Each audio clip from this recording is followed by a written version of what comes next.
안녕하세요. 작은 새와 함께하는 바이블 스터디 쉬운 번째 시간입니다.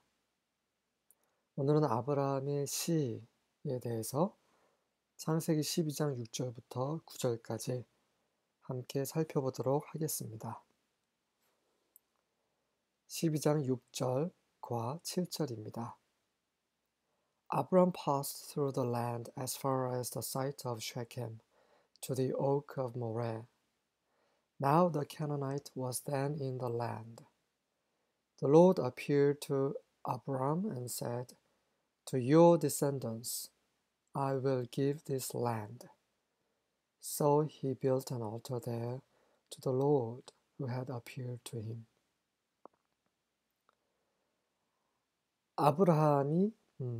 아브람이 가나안에 도착해서 이제 여행을 막 시작하고 있는 상황입니다. Abram passed through the land. 아브람이 그 땅, 가나안이죠. 가나안을 통과해서 through, passed, 지나갔습니다. 어디까지요? As far as the site of Shechem. 쉐켐이라는 장소, site, place 이런 말입니다. 쉐켐이라는 장소까지, 그 방향으로 거기까지 가나안을 통해서 지나갔습니다. 그 다음에 to the oak of Moreh. 어느 지점까지요? 바로 모래라는 곳의 oak, 상수리 나무입니다. 그 상수리 나무까지, 참나무과 나무예요. 도토리가 열리는 굉장히 큰 나무예요. 그 나무 있는 데까지 가게 됩니다. 이 나무는 굉장히 중요해요. 성경에서 여러 번 나오고 있습니다. 이 쉐켐이라는 곳은 혹시 아시는 분들 있으실 거예요. 야곱이 이제 자기 고향으로 돌아오는 길에 에서를 만나고 에서가 먼저 고향에 돌아간 상황에서 잠시 머물고 있었는데 한 지역에 그 지역에서 딸이 디나죠. 야곱의 막내딸이 쉐켐의 사람에게서 욕보임을 당합니다. 그래서 디나의 오빠인 야곱의 둘째 아들, 셋째 아들인 시므온과 레위가 쉐켐 주민들을 학살하죠. 그곳입니다. 굉장히 유명한 곳이에요. 그리고 Oak of Moreh, 모래의 상수리 나무, 이곳은 그런 학살이 이루어진 이후에 야곱이 식구들에게 우상을 다 그 상수리 나무 밑에 묻으라고 한 그곳입니다.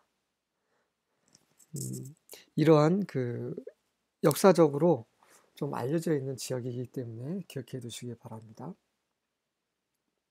Now the Canaanite was then in the land. 그 당시에 가나안 사람들이 그 땅에 있었습니다. The Lord appeared to Abram and said, 네, 여호와께서 나타나셨는데요, 아브라함에게.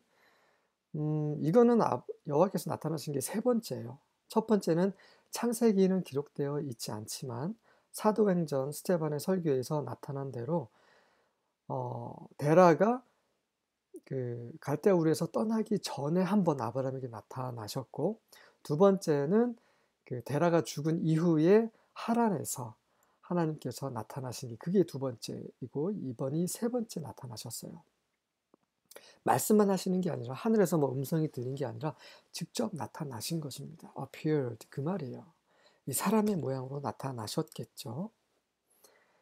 그래서 말씀하시기를 to your descendants, 너의 후손들에게 I will give this land, 이 땅을 주겠노라. 처음 하시는 말씀입니다. 그 후손이라는 말을 처음 하시는 거예요. 다른 성경에서는 이 descendants가 지금 복수로 되어 있지만 seed, 씨라고 나옵니다. 그러니까 아브라함의 씨가 처음 여기서 언급이 됩니다. 그쵸? 하나님께서 말씀하신 그 장소에 도착했을 때 드디어 하나님께서는 아브라함의 씨에 대해서 언급을 하시면서 그 씨에게 너희 후손들에게 이 땅을 주겠노라고 약속을 하십니다. So he built an altar there to the Lord. 그리고 그곳에 아브라함은 여호와께 제단을 쌓습니다. 어떤 여호와요? Who had appeared to him. 그에게 나타나신 여호와. 예, 여호와께서는 아브라함에게 세 번째 나타나셨고 그리고 나서 제단을 처음으로 아브라함은 쌓습니다. 이 제단이라는 것은 그 에노시죠. 이나시. 이나시가 태어났을 때 제단을 쌓고 여호와의 이름을 부르기 시작했습니다. 그리고 노아가 방주에서 나왔을 때 또 제단을 쌓고 하나님께 그런 깨끗한 짐승들을 희생제물로 번제로 드립니다. 또 이번에 아브라함이 가나안 땅 하나님께서 말씀하신 그곳에서 제단을 쌓고 제단만 쌓진 않았겠죠. 짐승을 드리고 하나님을 경배했습니다. 12장 8절과 9절입니다. From there he went on toward the hills east of Bethel and pitched his tent with Bethel on the west and Ai on the east. There he built an altar to the Lord and called on the name of the Lord. Then Abram set out and continued toward the Negev. From there, 그곳에서 he went on, 계속해서 진행했습니다. 나아갔죠. 어디를 향해서요? Toward the hills, 그 언덕, 산을 향해서 나아갔습니다. 그 산은 어떤 산이에요? East of Bethel, 베델의 동쪽에 있는 산들입니다. And pitched his tent, 그리고 장막을 쳤습니다. 그 장막 친 곳은 어떤 곳이에요? With Bethel on the west, 서쪽에는 베델이 있고 and Ai on the east, 동쪽에는 아이성이 있습니다. 그 베델은 지금 가나안의 초입이에요. 그 야곱, 아브라함의 손자가 그 에서 형을 도망쳐서 피해서 이제 자기 고향으로 가는 길에 베델에서 잠을 자고 베델에서 그 사다리 꿈을 꾸죠. 그 유명한 장소입니다. 베델은 하나님의 집이라는 뜻입니다. 그 야곱이 돌아온 그 길, 그 베델입니다. 그 베델이 서쪽에 있었고 그 동쪽에는 아이가 있어요. 아이성은 여호수아가 이스라엘 그 2세대를 데리고 처음에 여리고를 정복을 합니다. 근데 여리고에서 그 아간이라는 사람이 하나님께서 하지 말라고 했던 그것을 그 죄를 짓는데 그게 뭐냐면 거기에서 자기가 좋은 거를 훔칩니다. 하나님 것을 훔쳐요. 그래서 그것을 자기 그 텐트 장막 밑에 묻습니다. 그래서 두 번째 전투인 아이성 전투에서 여호수아가 패배를 합니다. 그곳이 바로 아이성이에요. 네, 그리고 그곳에서 he built an altar to the Lord. 여호와께 또 제단을 쌓습니다. And called on the name of the Lord. 이번에는 그분의 이름까지 부릅니다. 그 이나시가 태어날 때 이제 사람들이 그 이후부터 여호와의 이름을 부르기 시작했다라고 성경에 기록되어 있어요.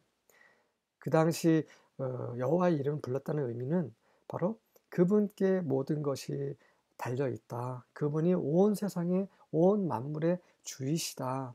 그분께 의지하는 행위라고 말씀을 드렸습니다. 그렇게 여러분도 공부를 하셨고요.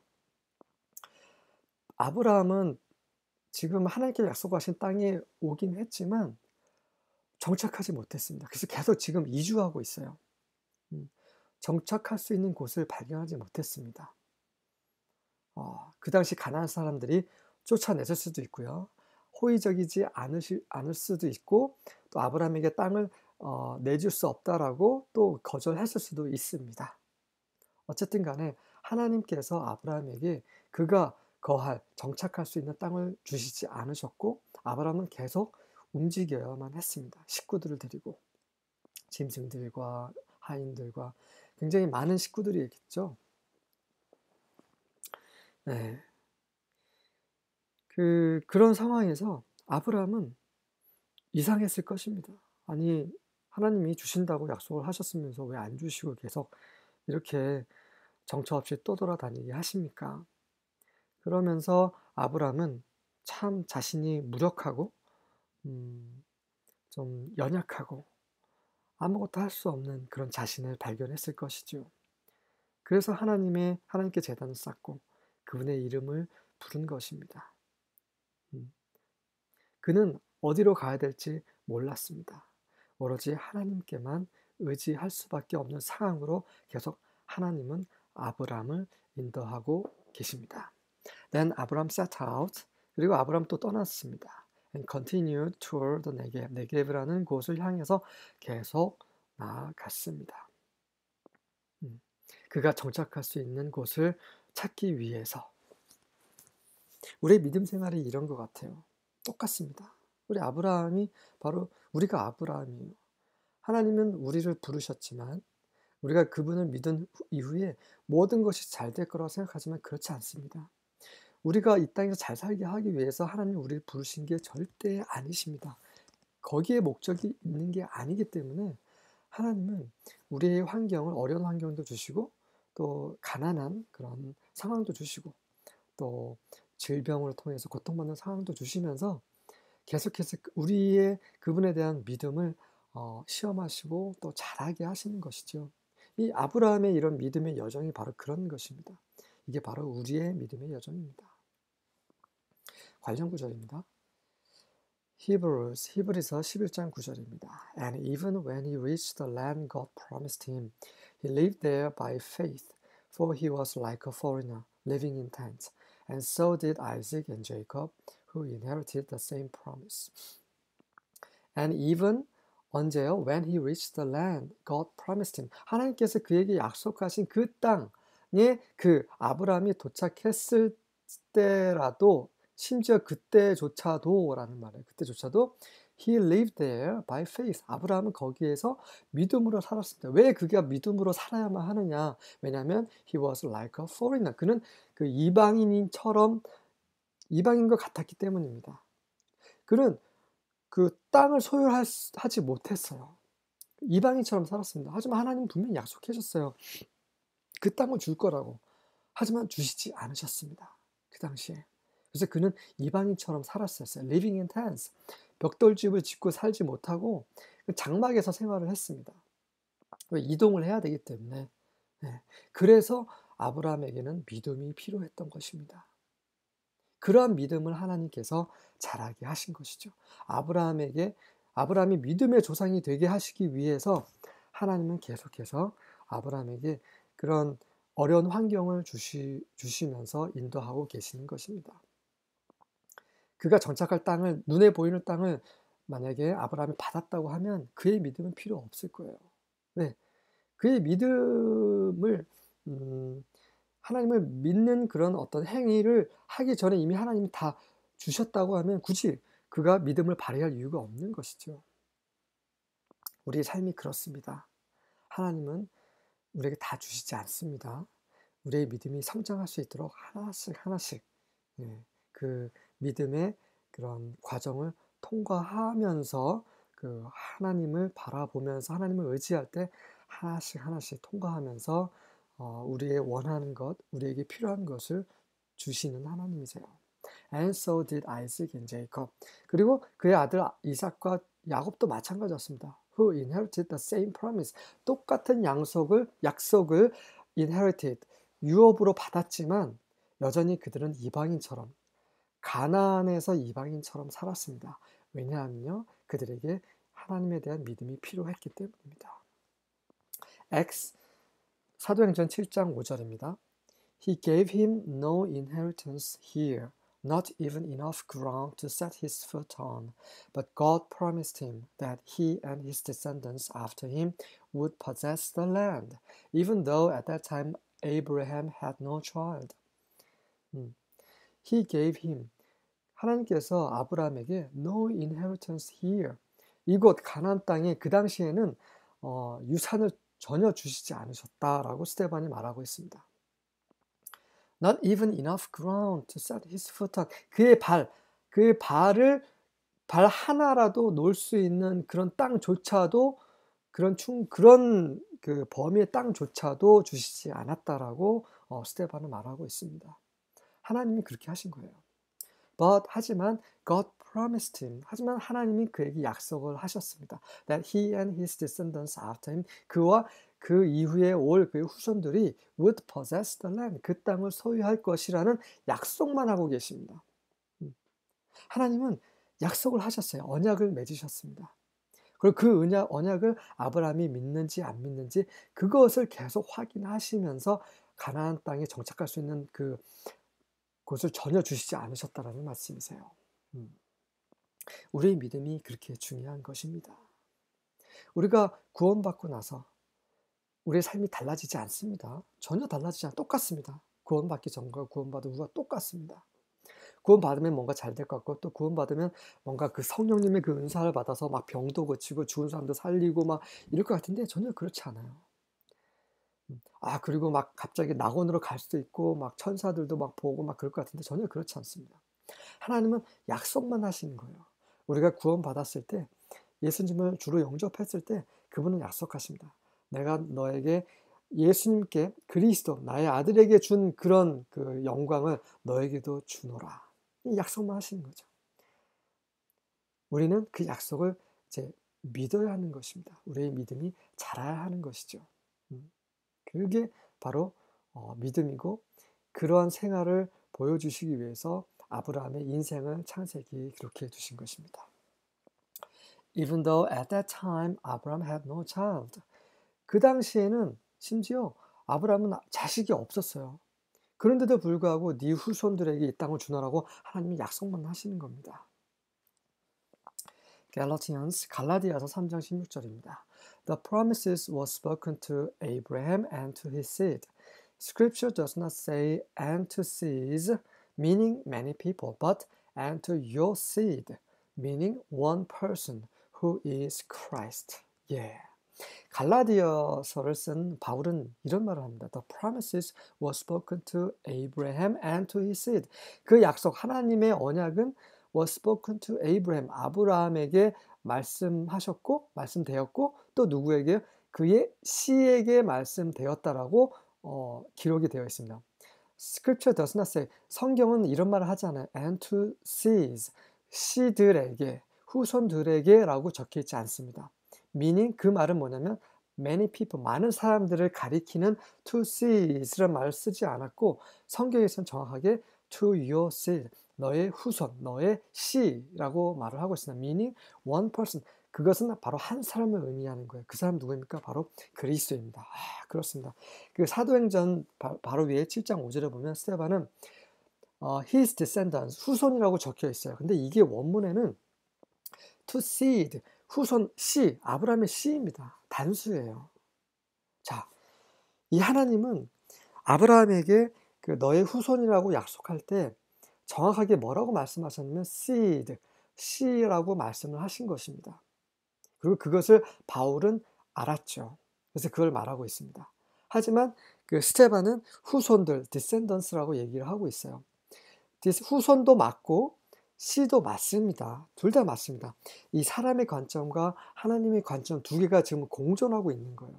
이 성경은 그렇습니다. 성경은 사람이 썼죠. 하지만 누가 쓰셨습니까? 그 안에서 성령께서 쓰신 겁니다. 성령께서 사람을 통해서 쓰신 거예요. 그래서 사람의 관점과 하나님의 관점이 동시에 들어가 있는 것입니다. 사람의 관점으로만 보면 성경을 다 이해하지 못해요. 또 하나님의 관점으로만 봤을 때는 또 성경을 온전히 깨달을 수가 없습니다. 사람과 하나님의 관점을 동시에 봐야 돼요. 하나님께서는 하나님의 관점에서 말씀하시지만 사람이 이해할 수 있도록 또 사람의 관점에서도 말씀을 하시는 거예요. 여기서 주목해야 되는 것은 아브라함에게 약속하신 그 씨는 바로 그리스도라는 것입니다. 동시에 아브라함의 후손들이기도 하고요. 그 후손들이 여호수아와 함께 가나안 땅에 들어가서 하나님께서 약속하신 그 땅을 소유하게 됩니다.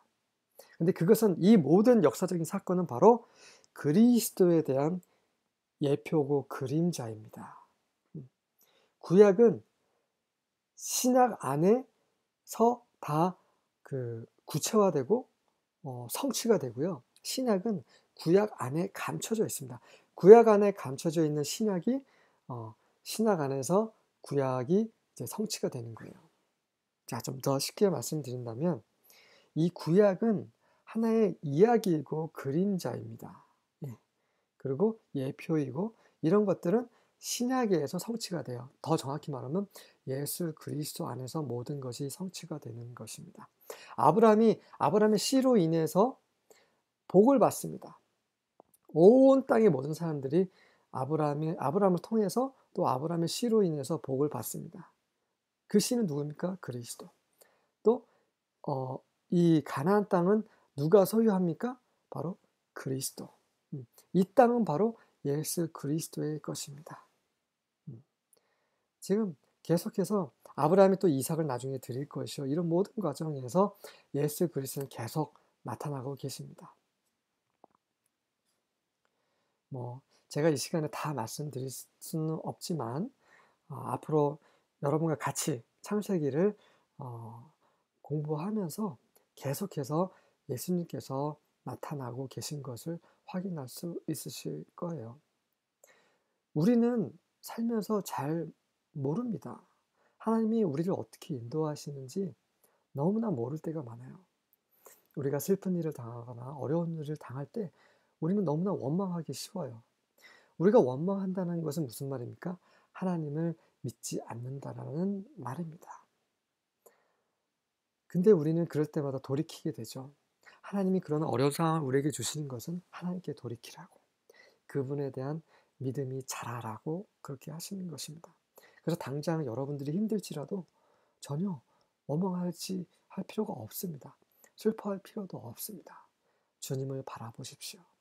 우리 하나님은 우리의 머리카락 숫자까지 다 세고 계시는 분이십니다. 우리가 그분께 기도하기 전에 우리의 모든 필요를 다 알고 계시는 분이십니다. 다만 그분을 바라보시고 그분을 믿으십시오. 그분은 알파와 오메가이십니다. 아멘.